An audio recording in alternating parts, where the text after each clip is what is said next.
आसंत थरे मो स्टाइल बनवा बिना प्याज रसुण पनीर। फर्स्ट तेल रे किसी कसुरी मेथी लुण हलदी काश्मीर रेड चिली पाउडर आउ से काली मिर्च की पाउडर और जीरा पाउडर पके भलसे मिक्स कर पनीर गुड़ा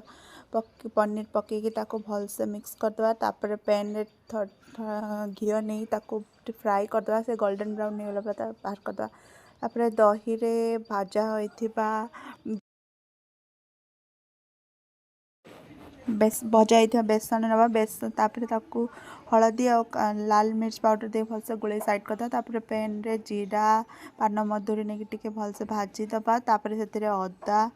आउ कंचा लंका पकई दबा तापर से दही पेस्टा मिसई दबा दही पेस्टा मिसई सारा पर ताकू गोले दबा तापर से काजू पेस्ट पकई दबा काजू पेस्ट पकई सारा पर से हो गला पर चीनी अल्प ऐड करवा तापर साइड